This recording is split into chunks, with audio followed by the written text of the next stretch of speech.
Welcome to Extraordinary Educator Television with your hosts, Mark and Danielle. Hi, everyone. Welcome to another webisode of EETV. I'm Danielle, and next to me is my co-host, Mark. So, hello. Mark, how are you doing? I'm good. How are you doing?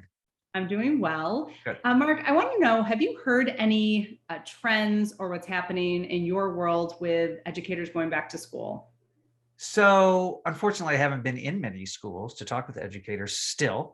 Who knows what the future may hold, but my friends who are in school districts, they're saying that at the administration level, that's where there's a lot more turmoil, I guess you could say. Principals, superintendents looking for either different positions, retiring early, that sort of thing. It's been real hard.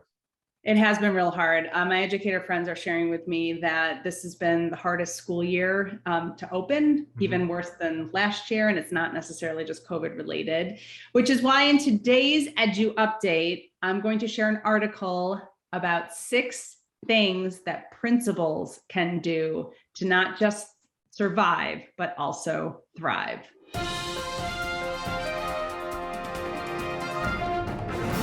Recently, reporters from Education Week surveyed leaders to find trends on what is happening for principals as they started to reopen buildings.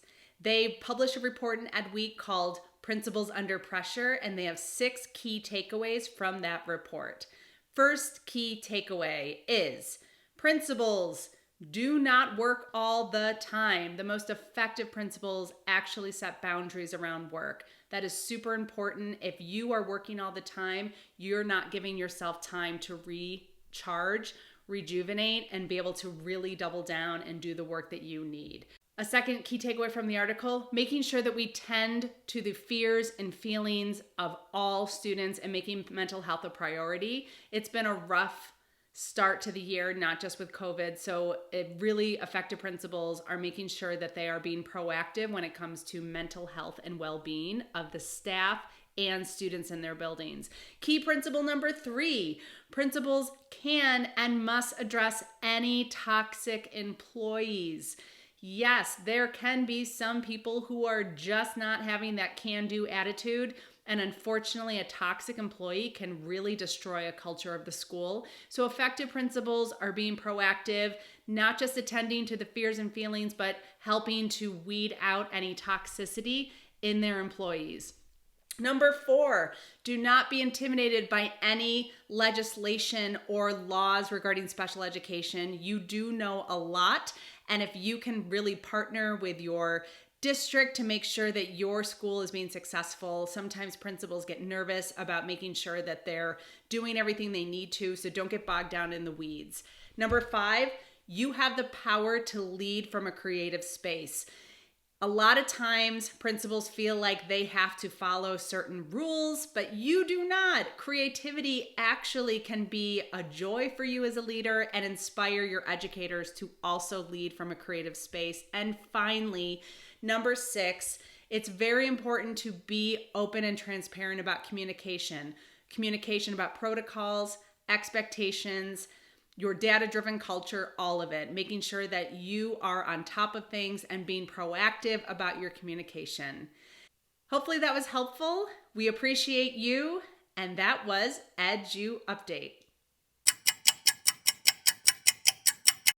It's time for 90 Seconds With. We have a very special guest. Sharing the screen with me is Ellen Bernstein, a 30-year math teaching veteran, a grandma to 2 exceptional teenage boys, and an outstanding mother. Hi, Mom.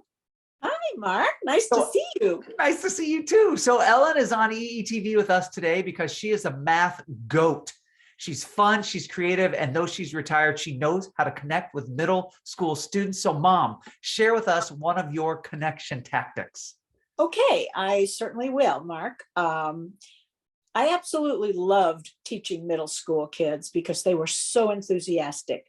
And what I did that they really loved was when I assigned a homework assignment, I told them that if the answer to the problem matched the number of the problem, so if the answer to number 5 was 5, they were to get on the phone immediately and leave a message for me on my voicemail.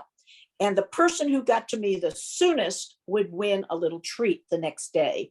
Well, Okay. this was such a big hit. Everybody was calling me at all hours of the day and the night. They started their homework immediately because they wanted to be the They were first. rushing home to do their Right. homework. They would start their homework while I was in class. I would say, no, that's not fair. You're cheating. Don't start your, I mean, here's a teacher telling them, don't start your homework yet. Wait till you're home. And I would get phone calls really as soon as school let out because they wanted to see if it worked. And for some reason, it got really, really creative. Uh-huh. So that if, for example, the answer to number 12 was 1/2, I would get someone calling me and saying, it's a vertical 12. Does that count? And I thought that was brilliant. That was so creative. I would give Yeah. extra treats for when they did that. I love that. So you can now, instead of people calling, I guess they could email or message through That's their right. learning management system, right? I think they can probably get there sooner than a phone call, but that's what we did. And it wasn't that long ago, I guess 2000. Yeah. So what happens, Mom, if they said the answer to number 5 is 5, but the answer to 5 wasn't 5? Did you still give them a treat? Oh, no, absolutely not. Because then they would start giving me wrong answers all the time. I really probably should have said, you have to bring a treat if you give me the wrong answer. Oh, that's a good They would idea. probably go along with that too. Right.